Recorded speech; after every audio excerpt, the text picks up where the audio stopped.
E perguntando sobre a sua posição, gostaria que o senhor esclarecesse um pouco mais como é que foi essa decisão do segundo turno das eleições. Sim, eu estou no Brasil, estou em Fortaleza, e a minha questão, ironias à parte, a minha questão é a seguinte, é que vocês não sabem nem o começo da missa de uma relação com o PT. Eu ajudei o PT e o Lula ao longo dos últimos 20 anos. Preste bem atenção aí, o petista mais ranheta. Na crise do mensalão eu estava lá todo dia às 7 horas da manhã. No impeachment da Dilma, o Ceará foi o único estado do Brasil que deu 2/3 dos votos contra. Eu me demiti da CSN, onde eu tinha um super salário de executivo, para ir para a rua brigar, enfrentei ameaça física, o meu irmão enfrentou ameaça física, tudo para tentar ajudar. Quando vem as eleições agora, até as pedras do caminho sabiam, e eu repeti 1 milhão de vezes, que a lei da ficha limpa não permitiria que o Lula fosse candidato. Todo mundo sabia. O que é que faz o PT? Resolve assustar o povo brasileiro ou comover o povo brasileiro, como preferir, lançando uma candidatura natimorta do Lula, cuja premissa é a ignorância da gente. Assim, o povo brasileiro é um bando de idiota, nós vamos enganar, vamos dizer que o Lula é candidato, fica todo mundo apaixonado pelo Lula, e no dia seguinte, quando o Lula de fato não for candidato, a gente pega um poste e lança o poste para ganhar a eleição. Isto não se faz. O país não aguenta mais isso. E se a rigor você tiver um pouquinho de equilíbrio, isso foi o que o Lula fez com a Dilma. Ele não podia mais ser candidato, pegou uma candidata que, apesar de ser honrada, séria, não tinha nenhuma experiência, foi para o governo, desastrou o país. Ou alguém acha que essa crise começou com o Temer? Essa crise começou com a Dilma. A Dilma pegou o Brasil numa condição de 4% de desemprego e entregou com 14% de desemprego. O ódio das pessoas pela desvalorização do real, pelo desmantelo, foi agravado porque ela escolheu o Levi, esse mesmo que vai trabalhar com Bolsonaro, foi escolhido pela Dilma para ser ministra. Aí esquece tudo, dá no impedimento, compromete a democracia do país. Quem faz o golpe é o Renan Calheiros e o Eunício Oliveira, que são senadores que comandam o Senado brasileiro, e o seu Lula acerta com o Renan Calheiros e com o Eunício Oliveira a votação no Haddad. Por que eu sou obrigado a aceitar isso? Eu sabia que essa era uma condição perdida. Não quis atrapalhar, viajei. Anunciei que não votaria no Bolsonaro, mas não aceito mais votar nesse tipo de fato consumado do PT. Isso está ferrando com o Brasil, meu irmão. A maior força vitoriosa hoje no país não é o direitismo, não é o fascismo do Bolsonaro, é o antipetismo. Ou então que vem o PT dizer em público que 68% do eleitorado de São Paulo é fascista. Eu não aceito isso. Pois bem, o resultado da eleição em São Paulo foi 68% Bolsonaro, 32% Haddad. Sabe quanto foi aqui no Ceará? Eu ganhei aqui no Ceará a eleição, no primeiro turno. No segundo turno, o Haddad tirou 70% dos votos aqui. E na terra dele, em São Paulo, bota a mão na cabeça, irmão. Você petista, pensa um pouquinho. Em São Paulo, o Haddad tirou 32%. Aliás, 2 anos atrás, o Haddad tirou 16% dos votos, perdeu a reeleição no cargo de prefeito por Dória, esse farsante. Nenhum país do mundo, nenhum partido político do planeta Terra escolheria uma pessoa que, a despeito, volto a dizer, de ser uma boa pessoa, com esse tipo de biografia, para liderar o país numa hora tão ameaçadora e crítica quanto essa. Mas passei o primeiro turno inteiro denunciando o Bolsonaro. Projetinho de Hitler tropical, cédula de R$3, fascista, tudo eu falei. Agora, eu desafio um petista a mostrar uma frase de um petista graduado, ou muito menos do Haddad, no primeiro turno, contra o Bolsonaro. Essa é a questão. Então, repare bem, isso é o que está visto. Bastidor. PT meteu dinheiro na campanha, PT pagou fake news na internet, PT pagou grupo de agressão no WhatsApp. E sabe contra quem? Não foi contra o Bolsonaro, tudo contra mim. PT fez o diabo, chantageou o PCdoB para retirar a candidatura da Manuela, depois sumiu com a Manuela do PCdoB da campanha. PT sacrificou o Márcio Lacerda no Minas Gerais, sacrificou a Marília Reis em Pernambuco para obter do PSB uma neutralidade, Para quê? Para não me deixar com tempo para falar. Lula se acerta com Valdemar Costa Neto, sabe esse que está preso, ou agora em prisão domiciliar?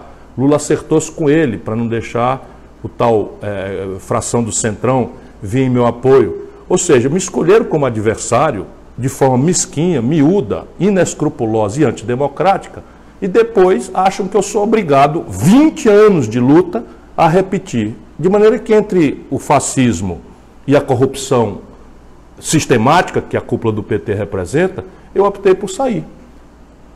Disse que não votava no Bolsonaro, como de fato não votei, votei no Haddad, mas não quero mais fazer campanha com corrupto. Enquanto essa cúpula do PT estiver aí dando as cartas, não contem comigo.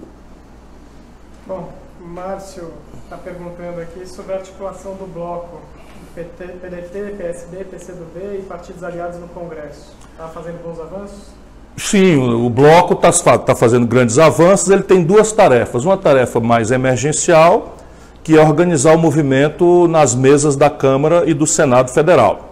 É muito importante porque são trincheiras onde a gente vai, vamos dizer, estimular o Bolsonaro a jogar o jogo democrático. E se ele quiser transitar fora do jogo democrático, por aí nós vamos obrigá-lo a respeitar os limites da institucionalidade democrática. É assim que a gente faz. Não é?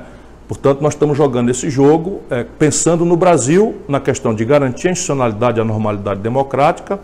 Parte grave de nós queremos defender o interesse nacional e parte grave de nós queremos defender o avanço, contra o avanço, defender o povo brasileiro, contra o avanço, contra a rede de proteção social, que hoje garante pelo menos um bocado para comer a milhões de brasileiros. Essas três coisas nos unem. E nós achamos, não é, que é preciso fazer política respeitando os ritos da democracia. Por exemplo, quando a Dilma nomeou Lula ministro, o PT chamou todo mundo de golpista porque um ministro do Supremo deu uma liminar contra a posse do Lula no ministério.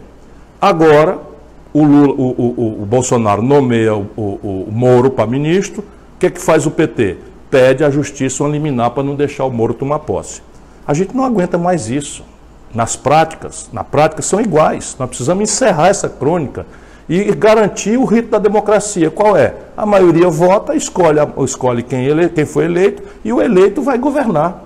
Cabendo a nós, num primeiro momento, cumprimentar, reconhecer a vitória e, no segundo momento, cobrar, exigir. E, nesse momento, como houve um grande terror espalhado pela cúpula do PT de que há um risco à democracia, nós precisamos estimular o Bolsonaro a jogar o jogo democrático. E a forma de fazer isso é cercá-lo com as instituições. Não é? O parlamento é o mais importante, mas na medida em que o PT cooptou praticamente ou aparelhou as instituições da sociedade civil brasileira, nossa sociedade civil hoje está muito frágil, muito debilitada. Deixa eu ver se eu explico bem para vocês. Cadê o exército do Stedley? Uma pergunta, cadê o exército do MST?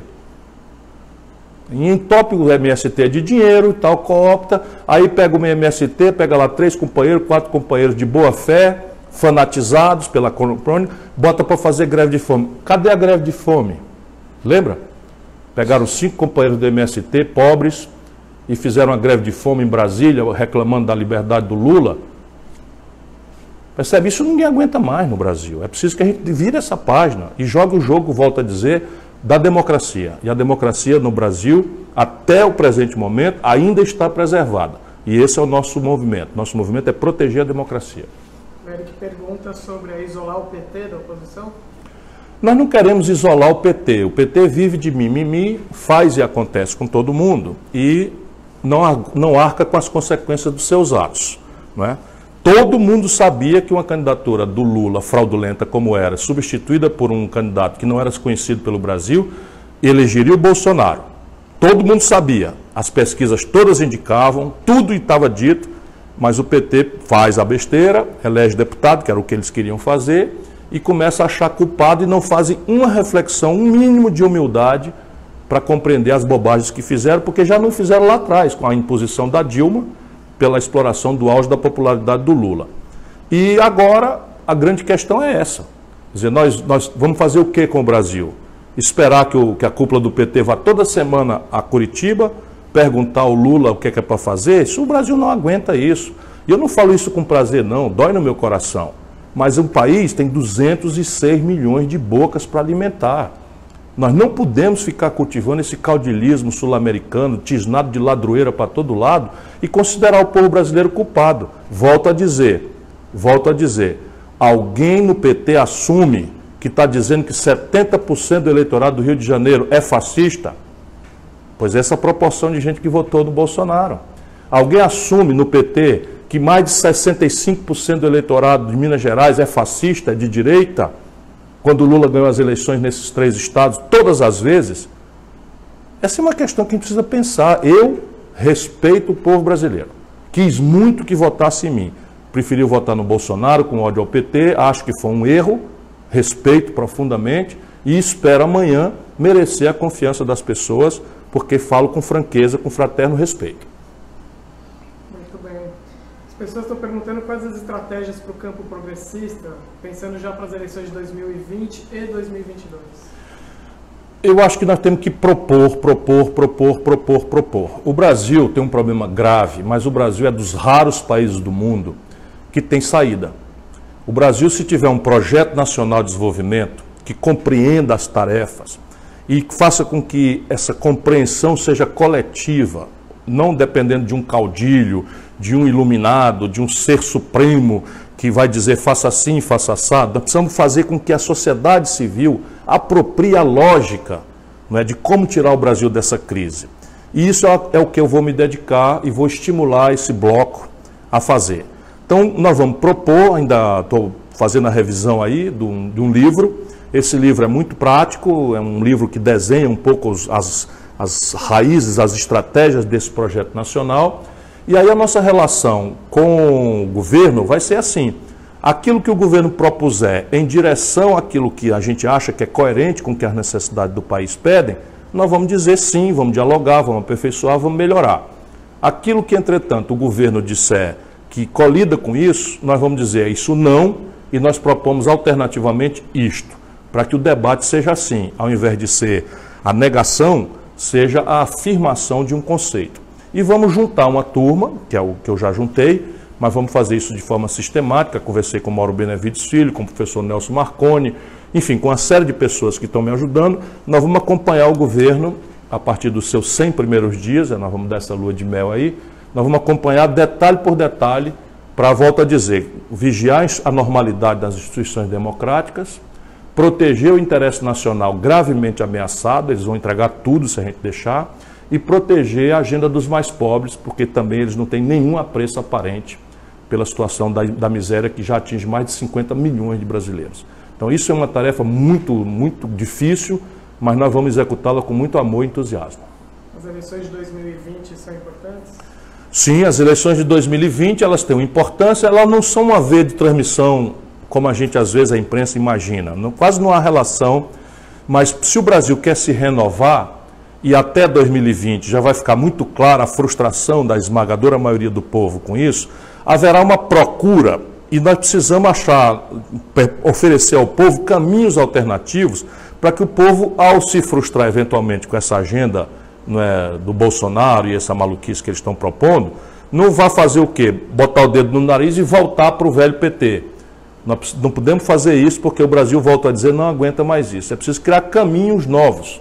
Então há todo um processo nosso de recrutamento de jovens, isso é o que mais me entusiasma, filiando a qualquer partido, mas eu estou chamando para filiar o PDT, nós criamos um programa com a liderança do presidente Carlos Lupe, PDT de portas abertas, digital, PDT digital, e vamos fazer isso, vamos fazer uma grande interatividade programática para a gente discutir os problemas e estimular o jovem brasileiro a tomar conta da política, porque a atual geração fracassou. Se eu ainda escapo, não sei, mas a atual geração, quando a gente assiste o que está acontecendo, é preciso ter humildade para dizer que os jovens precisam urgente tomar conta do Brasil. A Shell Viana, que é de Salvador da Bahia, está perguntando sobre essa onda de jovens indo para o PDT, como é que faz para atrair mais gente para o partido.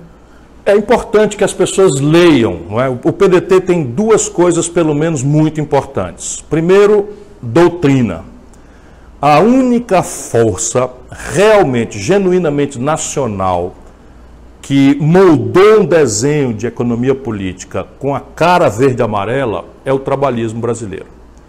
E esse trabalhismo, que foi responsável pela industrialização do país, pelo Brasil moderno, ele tem lacunas, tem falhas, mas na data ele foi extraordinariamente pioneiro, quando adaptou um certo keynesianismo, não é, à realidade brasileira. Isso vale a pena estudar, porque o Brasil, nesses tempos bicudos e estranhos, o Brasil não é um país cuja história seja condenada ao fracasso, é o contrário. Entre 1930, quando acontece a Revolução sob inspiração trabalhista, que moderniza o Brasil, e 1980, o Brasil foi a economia que mais sofisticadamente cresceu no mundo. Ou seja, o céu é o mesmo, o povo é o mesmo, o chão é o mesmo. Por que aconteceu esse extraordinário fenômeno e agora nós estamos desde 80 sem crescer? A política. Portanto, conhecer as respostas que o trabalhismo tem para o desenvolvimento, para a questão nacional e, portanto, com a relação internacional e para o enfrentamento da questão dos pobres, é uma coisa encantadora. São respostas históricas que nos dão base, que nos dão lastro para saber de onde nós viemos. E a segunda coisa muito boa do PDT é que o PDT é muito aberto, é muito maleável, não é? Desde do caráter visionário do Brizola, a emergência desse Brasil povão. O PDT é o primeiro partido que elege um indígena, o PDT é o primeiro partido que coloca negros numa secretaria importante e no Senado Federal, com Abdias. O PDT tem essa lógica, essa sensibilidade. Nós temos movimentos, não é, LGBT, nós temos o movimento das mulheres, nós temos o movimento, não é, dos negros no partido, temos o movimento da juventude socialista PDT, que é a minha turma, de maneira que por qualquer desses caminhos que o jovem tentar entrar, antes de se filiar, ele pode se interessar, e isso é o que nós queremos fazer. Mas não precisa se filiar, o importante é participar, dominar a ideia e levá-la à discussão aí em todo canto. Bom, as pessoas perguntando sobre justamente as ameaças à população LGBTI no Brasil, como é que você vê o futuro? Veja, democracia, meu irmão, minha irmã, não é um regime de concessão, né? Que o paternalismo sul-americano, o aparelhismo, né, muito em voga entre nós, às vezes faz crer. O que é que eu estou querendo dizer? Democracia é um regime de conquista. A gente precisa se organizar, a gente precisa ter autonomia em relação aos partidos, aos governos, a gente precisa ter uma agenda e a gente precisa criar redes de proteção. Nós vamos ajudar, né, mas o governo, lá em cima, ele não tem a força, né, de violentar essas populações. De maneira que você fique tranquilo. Eu sei que o PT espalhou esse terror. Muitos amigos, irmãos queridos gays estão apavorados com isso. Quanto mais jovens, mais amedrontados estão. Porque esse é um fenômeno em que a discussão errada, elitista, homofóbica do Bolsonaro, xenofóbica também, não é? Permitiu que imbecis na sociedade começassem a exercitar essas coisas erradas. Mas isso não vai deixar de ser crime, isso nós não vamos tolerar, e é preciso, volto a dizer, nos organizarmos, nos unirmos e criar redes de proteção. Redes de proteção, porque nós não vamos tolerar, evidentemente, muito menos do governo, por isso que a institucionalidade é importante, e muito menos embaixo. Portanto, denuncie, faça chegar para nós, por exemplo, que nós vamos ajudar todas as populações que sofrerem qualquer tipo de violência. Tem gente perguntando aqui do seu futuro, o que você vai fazer a partir do ano que vem e se pretende ser candidato em 2022. Bom, o safo aí dos políticos espertos é que o futuro a Deus pertence, e evidentemente a Deus pertence, mas eu tenho um plano. O meu plano é basicamente seguir lutando.